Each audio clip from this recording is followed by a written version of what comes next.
Mr. Hooper, welcome to Brussels. Thank you. It's not the first time you were here. The Danish Girl was shot here. No, it's exciting to be back because we filmed some of the key scenes in Brussels, and I grew to really love the city. So I'm very happy to be back here today. Can you tell us a little bit about what locations you used? I was very excited to use the Art Nouveau style for the Paris section of the story set in the 1920s, because this story of transition, I thought it'd be very exciting if the emergence of Lily was set against the backdrop of this extraordinary moment of revolution in visual arts in the 20th century of the Art Nouveau, which was about the rejection of the masculine, the rectilinear, the straight line, the embracing of the feminine in art and design. And so to have this emergence of Lily against that was exciting. And when I spoke to our production designer about the Art Nouveau style, she said, of course, ironically, the best Art Nouveau in Europe is not in Paris, it is in Brussels. And so we came to Brussels for a recce. I fell in love with the extraordinary work of Horta and Hannon. We were very lucky to shoot in the Horta house and the Hannon house, and to use that for some great scenes with Matthias Schoenaerts, who plays an art dealer, and we used the Horta house as his base. We shot in the Royal Park. We shot the famous Mort Subite cafe, but it, I felt very well supported here, and also there are some fantastic tax break incentives which allows a low budget film like this to come to Brussels, and it was a great place to be. Going back to the origin of the production, the project, you've been working on it for quite some years, right? Yeah, I fell in love with this incredible love story 7 years ago in 2008. This was before I made The King's Speech. I was in early pre-production on The King's Speech. My casting director, Nina Gold, who I've worked with for many years, she's just cast Star Wars, so she's doing okay. She said, I know of one great unmade script. It's called The Danish Girl.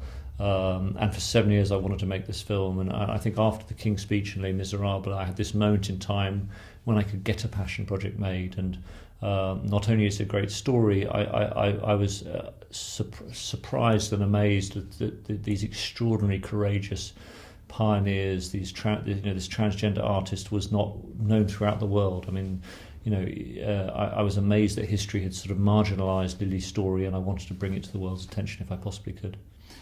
Making this movie in 2015, which in many people's eyes is a crucial year for the transgender community, was it more of an added pressure, or was it easier to get it done? It gave us all more confidence that a wider audience would come to the film, as I think, because of fantastic television like Transparent, like Laverne Cox's Oranges in New Black, because of Caitlyn Jenner sharing her story with the world. I think we're at this kind of tipping point moment for transgender stories where they're being embraced on a much wider basis. So that was exciting. But yes, together with that, there was more sense of pressure that the story mattered even more than ever before, because we're in the middle of a kind of civil rights movement in transgender rights, and this was one of the earliest pioneers of that movement, so I really wanted to do justice to Lily's story.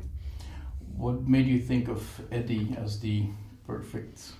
I'd worked with him for the first time when he was 22. I was directing Elizabeth I with Helen Mirren, and he played a young rebel who tries to overthrow Queen Helen Mirren and gets sentenced to death. And I still remember filming this scene where Eddie's faced with the death sentence, and it was his emotional rawness, this fragility, almost an emotional transparency that was so extraordinary. And a lot of English actors are in some kind of dialogue with their own reserve, even a little bit emotionally repressed.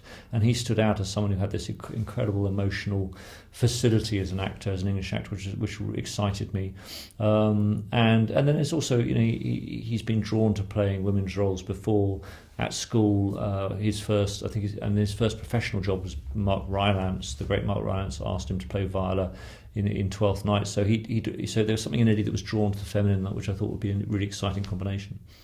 And was there ever any thought about actually casting a transgender actor? Yes, there was, and but Eddie remained my sort of the person I was most passionate about making the film with. And also I had to consider that the transition happens quite late in the film, and for the majority of the movie Lily presents as Einar, so that led into my thinking too. And talking about casting, what was it about Matthias that drew you to him? Matthias, I mean, what a dream to get him in the film. It's a very funny story because on the night I offered the role of Gerda to Alicia Vikander, I happened to be in the Firehouse in London, which is this sort of quite, becoming quite famous bar, and I had a drink with Alicia to celebrate, and she was there with Matthias, and they were having a drink before I arrived, and I saw this couple and thought, God, they look really great together. If only I could cast him in my movie, and didn't think about it again because I just assumed it would be impossible to get Matthias in the movie. And then months later, I suddenly thought, this is crazy. I should just ask him because maybe he'll say yes. And I was very excited for him to say yes.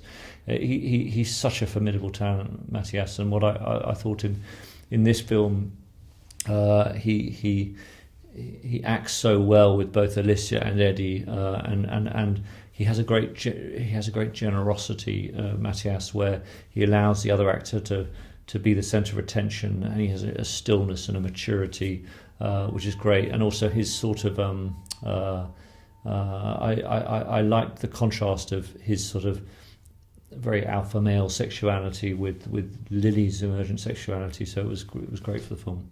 Okay, thank you very much. Thank you.